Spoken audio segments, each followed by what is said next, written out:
Welcome to Grasping the Word 2024. Today's verse is for the week of November 17th, 2024. The verse is located in the book of Leviticus, chapter 19, the first and second verse.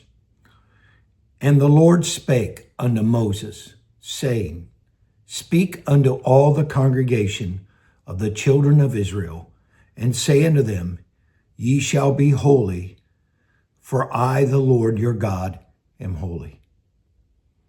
The Apostle Peter refers to this same verse in one of his epistles.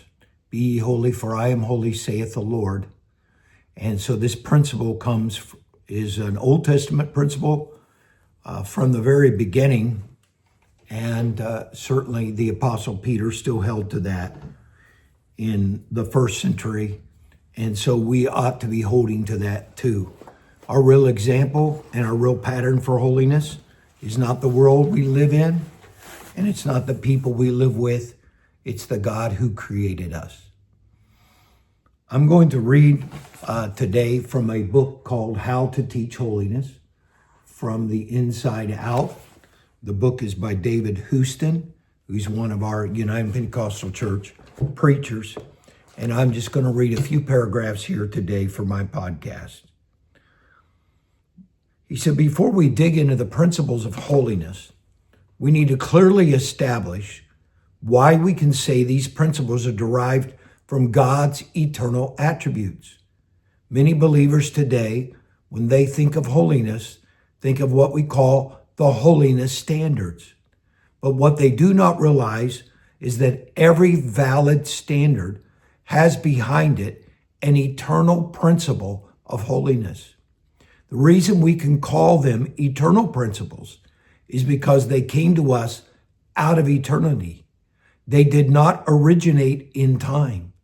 What I'm saying is these principles were established before creation, before Genesis 1:1. Let me explain. Holiness is not something that God added after he made man. Holiness pre-existed the making of man, having its origin in the eternal God. It was God himself who brought holiness out of eternity and into the temporal world that we live in.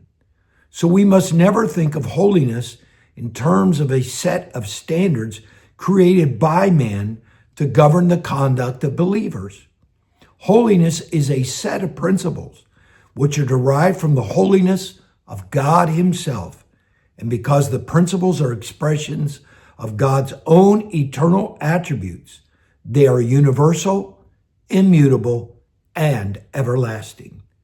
When I speak of eternal attributes of God, I'm speaking of his identity, the qualities of his character, and his purpose in creation.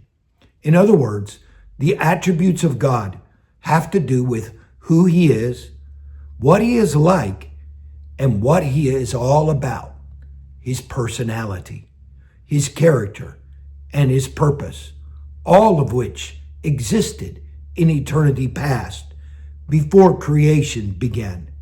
And since we know that Jesus Christ is the same yesterday, today, and forever, and that he changes not, and that in him there is not even a shadow of turning, we know that whatever God was in eternity past, he continues to be today and will continue to be forever. The Bible describes God as the eternal spirit, Hebrews chapter 9, verse 14, but it also describes him as the Holy Spirit. The term eternal spirit describes the enduring quality of his existence as God, which is to say, God always was and always will be. From everlasting to everlasting, he is God. Psalm 90, verse 2. But when the Bible wishes to describe the personal and moral qualities of God, it calls him the Holy Spirit. That is because God has distinct characteristic traits which are all summed up and brought together in the term holy. These traits show us what God is like.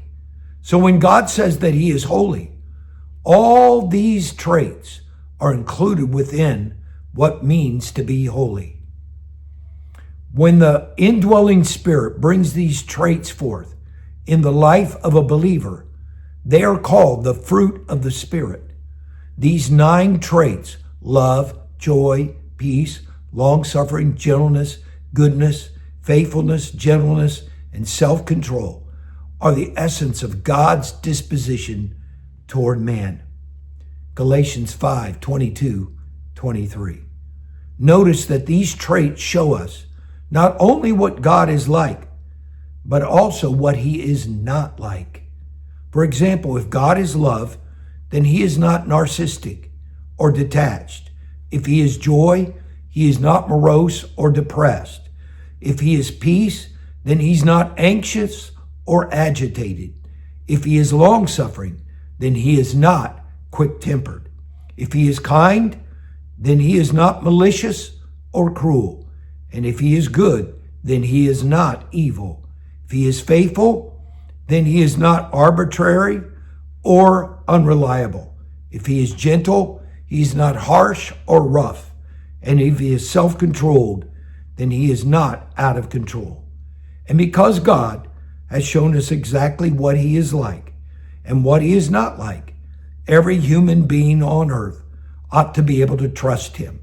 In fact, there is no excuse for not trusting God implicitly, because if these character traits tell us anything about God, they teach us he is trustworthy.